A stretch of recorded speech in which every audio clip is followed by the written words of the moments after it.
Fako first. This matter happened on or about March 10th of last year in Bruce Township, Macomb County. Is that correct? That's correct, sir. And I'm sorry, you gave me your name and profession for the court record. And want to tell me the results of your investigation? On March 13th in 2016, we were contacted by the victim's parents, Stephen McAfee. They reported a missing persons complaint with our department out of Macomb Township. Several investigations were conducted. During the course of that time, we were unable to locate Mr. McAfee. During the week, we were contacted by a witness who indicated she had some information regarding the case. She told us that she was an acquaintance of the co-defendant, Ms. McDonald, and Ms. McDonald had told her that Mr. Fako was responsible for Stephen McAfee's death. The witness indicated that Ms. McDonald told her that Mr. Fako had shot Mr. McAfee at a location in Bruce Township and subsequently hid some of the remains in 2 different locations. We were able to locate Ms. McDonald. She did give us some information pertaining to that, confirming the witness's testimony. Mr. Fako was taken into custody and transported to the Macomb County Sheriff's Office. He was interviewed. He did admit that he drove Mr. McAfee from the Macomb Township location to an address in the area of 34 Mile Road in Van Dyck and Bruce Township, and they both walked to a wooded area. At one point during their travels, he alleged that Mr. McAfee attacked him, and he was in possession of a firearm at the time. He did admit that he fired 3 shots. He claimed 1 into the stomach of Mr. McAfee. He stated after Mr. McAfee had remained on the ground, he stood up and fired 2 more shots into Mr. McAfee's back. He subsequently left the scene. They returned with the co-defendant approximately 1 month later. They indicated both of them took an axe recovered from Mr. Fiako's house and cut the body in half. They retrieved the lower extremities of Mr. McAfee and also his skull, placed it in a duffel bag and transported it to his residence. Sometime after that, they buried the skull and lower extremities at Mr. Fiako's residence. A search was conducted of both areas. We did find some clothing consistent with what Mr. McAfee was wearing. Also some remains, bones, in a lower jaw that was positively identified as belonging to Mr. McAfee. Also at the scene, we found the lower extremities where Mr. Fako indicated they would be found in the backyard, and also a skull at the location that Mr. Fako stated the remains would be found. I conducted an interview with Mr. Fako 2 times in the past, and I questioned him regarding the missing persons complaint, and he indicated to me that he had no information about the case at those times. All right, on the Fako matter, I'm satisfied there's sufficient facts before the court to establish probable cause for the issuance of the felony warrant as requested. Detective, if you want to come forward, and it appears to you to be correct, upon your signing it, I'm prepared to countersign it, and the warrant will issue.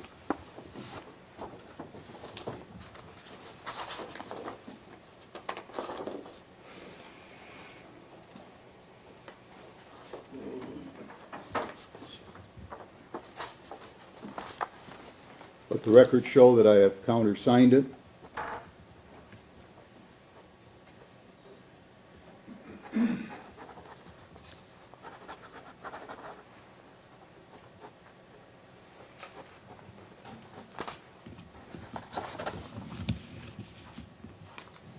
I'd like to take the matter of People versus McDonald.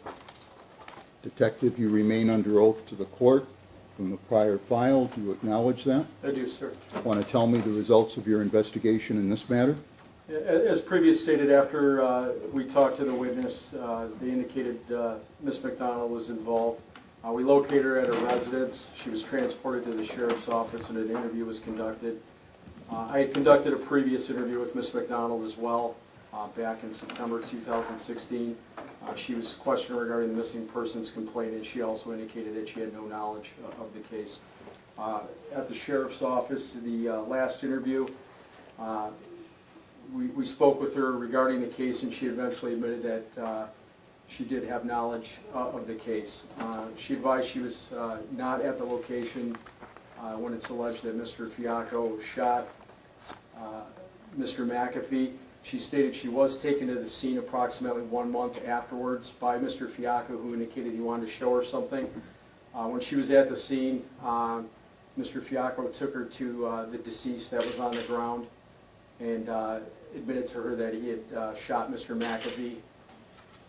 They left the location. They returned approximately 1 month later, and she was at the scene and indicated that Mr. Fako used an axe to cut Mr. McAfee in the midsection of his torso. She assisted him with taking the lower extremities, placing him into a duffel bag, and transporting him back to Mr. Fiako's residence.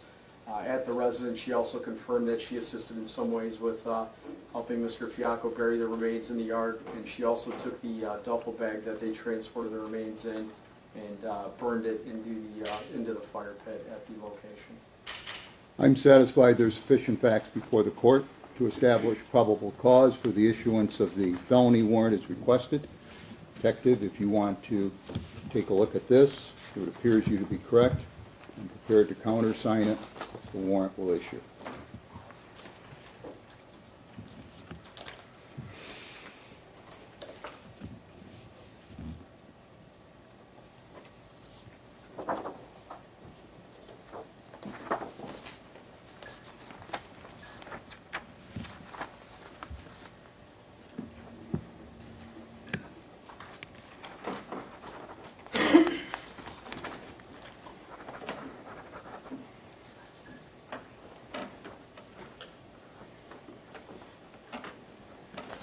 Are we ready to proceed? Yes, sir. Do you want the male or the female first, please? Let's take Mr. Fako first. Okay, be right back, sir.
Just there a minute ago. Mr. Prosecutor. Don't you like my shoulders? Andrew? Okay. Mr. Graving, want to put your appearance on the record, but want to tell Mr. Fako that you're here. Richard Graven on behalf of Andrew Fako, Your Honor. Andrew knows that I'm here. I spoke with him just before this hearing. Mr. Fako, want to give me your name and address for the court record, sir? Andrew Michael Fako, 60633 Kunstman Road, Ray Township, Michigan, 48096. Mr. Fako, I want to advise you that you're charged on or about March 10th, 2016 in Bruce Township, Macomb County with count 1, homicide in the first degree. That is a felony punishable by life without parole.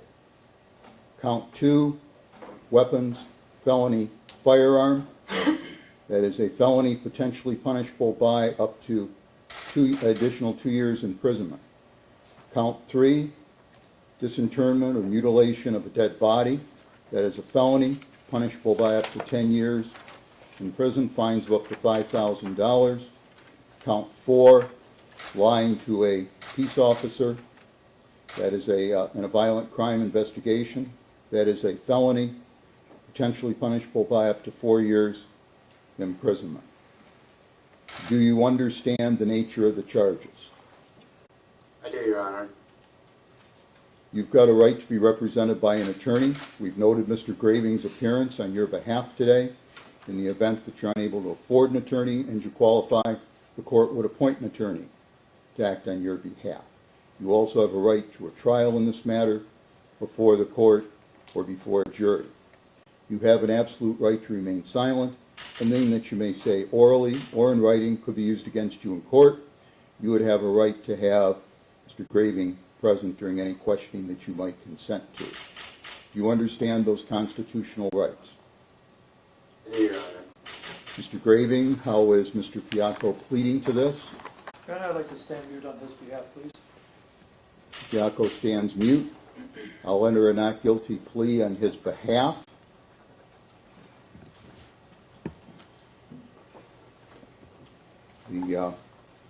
I'm listening on the issue of bond here on behalf of the people. Your Honor, people would be asking for no bond in this case. If we listen to the facts as presented to you by the detective, that there's a certain depravity to this crime. It's a serious crime. It's a horrible crime, Your Honor. It's first-degree murder is how it's charged. You're talking about a young man who was shot multiple times, twice in the back, left in this abandoned field, dead, to decompose, at which point they showed up a month later and they dismember and mutilate the body. And then they take that body to several locations and bury the body. It wasn't until a citizen came forward. That's kind of argument. I was asking you on the issue of bond. If you look at the facts of this case, he should be given no bond. No, Well, not objectionable to that, Your Honor. Well, okay, yeah. Yeah, it's murder, and I can order him held without bond. We're going to ask that. Let's look at the fact that in September I of agree last to year, it. our I'm okay our with office that. also charged him with a separate crime of a violent nature. He's a flight risk. He's a danger to the community. At the time of the search warrant, we found 2 loaded handguns in that house. He shouldn't be allowed out. He Mr. should be Cataldo, kept if I'm with no understanding bond. here correctly, Mr. Graving is agreeing with you. There's far more to that story, Your Honor. And for Mr. Contelto's purpose, I would point out that the Sheriff's Department kept me from speaking with Mr. Fako twice yesterday. And Talk about an issue for a later hearing, Your Honor. This is a bond hearing as to the facts as to why he should or shouldn't be given a bond. You keep Then if rambling on, you've I've already agreed to the bond, then you shouldn't be making any other statements. Gentlemen, I agreed to it already. not in You're the my one who court. should be continuing. Not in my court. Mr. Graving, am I understanding that you're in agreement with the request that he be held without bond? Yes, Your Honor. Yes, okay. Murder case, held without bond.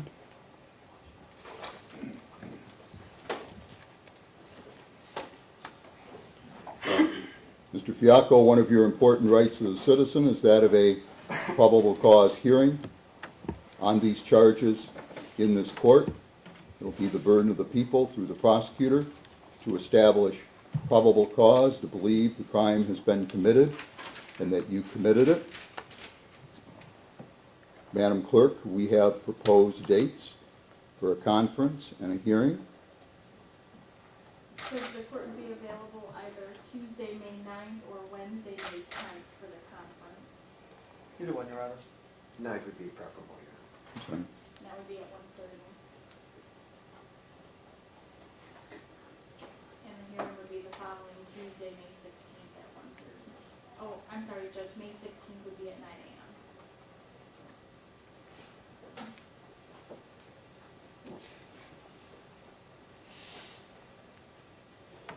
All right, the probable cause conference is May 9th at, I'm sorry, Madam Clerk, the time on that? May 9th at 1:30. At 1:30. Your Honor, Mr. Contelto, would it be just as well to extend the date for the preliminary exam, as I haven't received any discovery and I'd like more time? If you're able to talk to your client and wish to waive that time period, now it might be best, because I would indicate to you, we're talking about hundreds upon hundreds of Sure. pages Of of course. discovery, and a preliminary exam conference within 1 week will yield nothing. And Andrew, all we're discussing now is, as you can hear, the court's scheduling the next 2 court dates. And as the Assistant Prosecuting Attorney, Mr. Contelto, points out, and we already know there's going to be just a multitude of documents from the police department and otherwise. And so, so you and I need a lot more time than just the next couple of weeks. But you have a right to have a preliminary exam within 2 weeks. And so Mr. Contelto is just pointing out that for the court to extend that date out, the court needs your consent to extend that date out. And you're agreeable to that, aren't you? I am agreeable to that, Your Honor. What I might suggest, Your Honor, we've done it in this case before in other high-profile cases, that we set a date approximately 3 weeks from now or so. I'll know where we are at the discovery. I would be able to meet with counsel and indicate how much we have, and if it's not enough for them to go forward, then at least we don't keep coming back Sure. without then some knowledge as to where we are in the status. We've got phone records, and we've got videos to download, and we have a variety of things that it might be best just to simply, as a housekeeping matter, have a PDC 3 weeks from now, not use that as the exact date, but as a housekeeping date for all the data. Can we do that, Your Honor? Madam Clerk, what do we have available? We have May 16th or May 23rd. The 16th would be at 9 a.m. and the 23rd would be at 1:30. Is that the PCC date or is that the, That'll be the PDC. okay. 23rd would be fine Yeah. for me. And that's at 1:30? The 23rd at 1:30. I'm sorry, Madam Clerk, give me those dates again. The Probable cause conference. Conference will be Tuesday, May 23rd at 1:30. All right, thank you, everybody. And I'm sorry, the hearing date? I would ask that we pick the hearing date at that time, because Mr. Graving is also going to need to know how many witnesses I'm going to be presenting, and we can then Of meet in course. chambers with the court to say how many, if it's going to take a half day, a full day, 2 days, whatever. All right, we'll set probable cause hearing.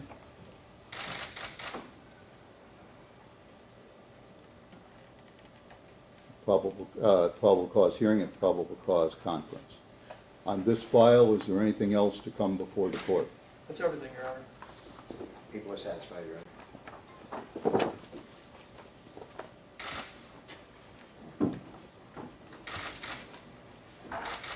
All right, let's take up the matter of People versus McDonald. Otherwise, Your Honor, just my condolences to Mr. McAfee's family.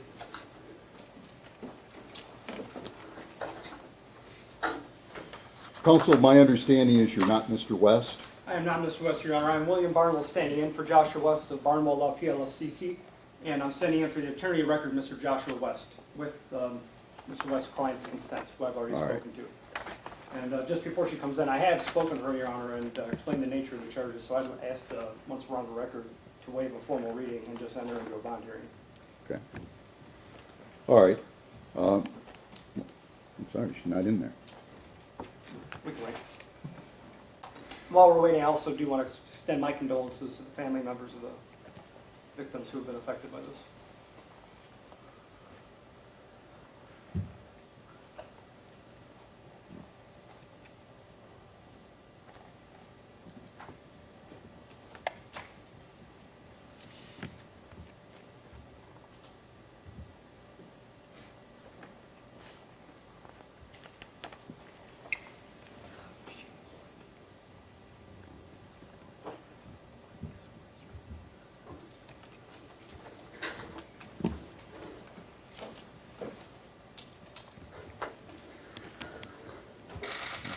Go ahead and put your Once again, Your Honor, appearances for the record, William Barnwell, Barnwell PLLC, appearing on behalf of Joshua West for the arraignment of Yvette McDonald. Your Honor, I've explained to my client the nature of the charges and maximum possible penalty, so I ask for that we would waive a formal reading of the charges. My client will stand mute and ask for a not guilty plea to be entered when we enter into the bond hearing. All right. Ms. McDonald, want to give me your name and address for the court record? Yvette McDonald, 8681 Willow Ray, Ray Township, 48917. All right.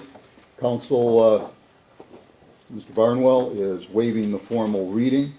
I will waive the formal reading. And I'm being asked to enter a not guilty plea on her behalf.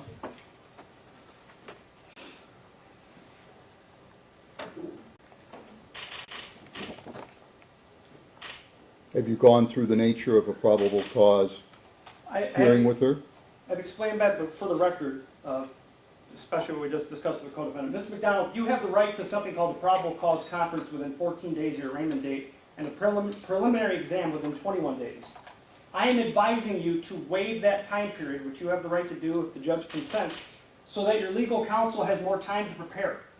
And there has been a date proposed of May 23rd, which would be outside of that 14-day window for that probable cause conference. I would strongly suggest that you waive voluntarily before the judge the 14 and 21-day window, so your defense has more time to prepare for your hearing. Do you voluntarily consent to waive that time period? Yes. All right, the court will accept the waiver.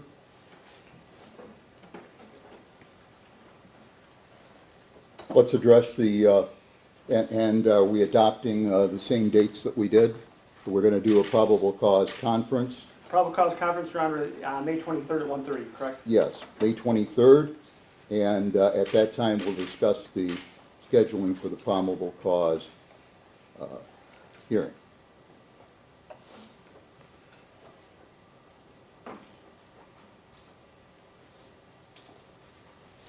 Let's address the issue of bond. I would indicate, Your Honor, that it would appear Ms. McDonald does have a relatively clean record. There may have been one fraudulent issue with a city case in Shelby several years ago. The maximum offense that she's charged with here is a 10-year offense. It was essentially her making a statement to a friend that set the ball rolling on this. I would indicate that we would ask the court to consider a bond at the court's discretion with any provisions and conditions concerning contact. I don't think it should be a personal bond. This is a homicide case. This is 14 months later. She did not voluntarily come forward to the police at the time. This was through a friend of hers. And so I would ask that there be something so that she recognizes that the offense that co-defendant is charged with is serious. The community takes it seriously. Others should take it seriously. And the 14-month delay clearly shows us some issues that need to be addressed. Mr. Barnwell? First of all, I want to thank Mr. Cataldo for his nuanced remarks, and I agree in part and disagree in part. But I will say this, when we look at the bond factors, when we look at Michigan court rules, I want to point out that number one, my client is only 18 years old. She's a senior in high school. She's scheduled to graduate this June, and she's completing her degree. She's scheduled to walk June 16th. She's already enrolled for college. She's going to Macomb Community College. She plans on studying genetic engineering. She's set to take her SAT in June 6th. She does have very limited prior contact with the criminal justice system. She has retained counsel. She's not a flight risk whatsoever. She has strong community ties. Present in the courtroom is her mother and her grandmother. Her grandmother is actually an employee of the courtroom 52-4 out in Troy, where I have a lot of practice. And she knows the court system very, very well. And if Miss McDonald was to be released on bond, she would be staying with her grandmother, and I would not object to whatever to some type of electronic monitoring.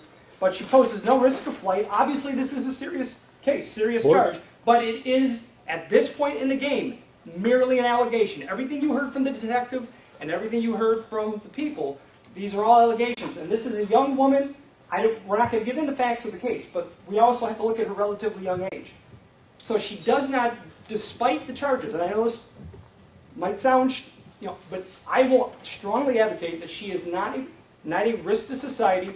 She can be released on bond. She can stay with her grandmother, which she'd be staying in Washington Township.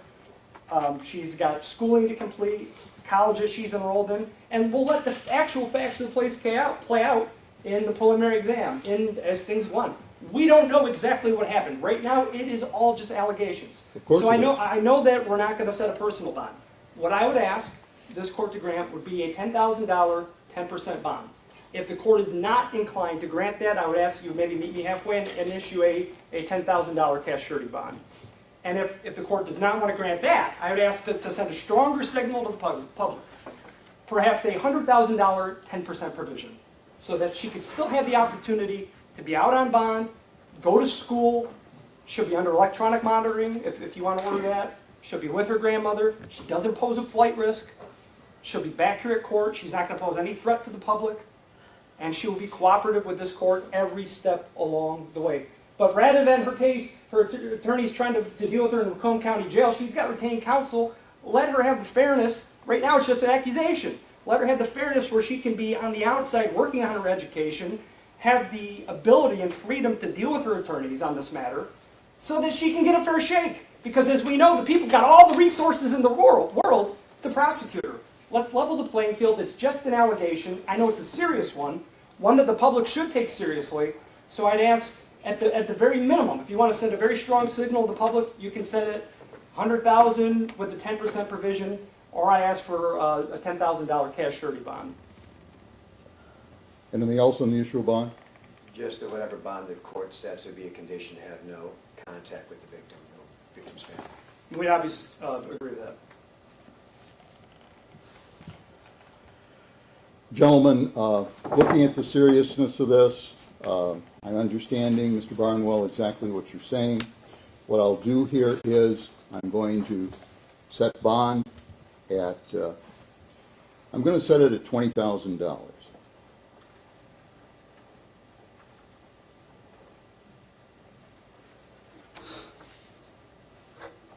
I'm going to make that a cash surety bond. I'm very concerned about this. Of course, there's to be no charges of any kind. Absolutely no contact with Mr. Fako.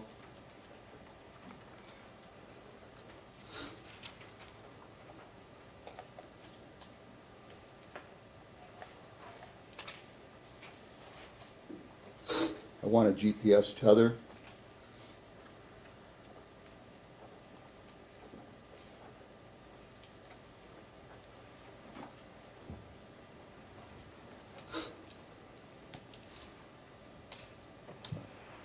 Is there anything else to come before the court at this point? No, I thank you for, I believe that's a fair decision. I thank you for your consideration for the defense arguments. You indicated no contact with Mr. Fako. Could I ask you to also include the no contact with the victim's family? Yes, absolutely.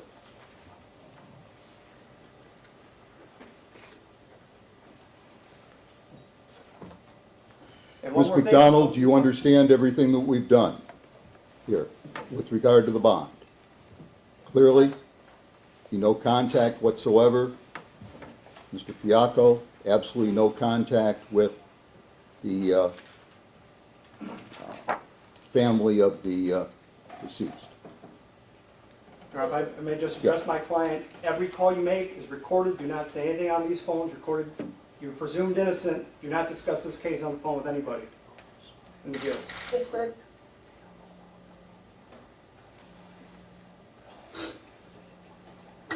That's all I have, Your Honor. Okay. Nothing further from the people, Your Honor. All right, we're all set. Thank you, Your Honor. All right, sir, have a good day. Here.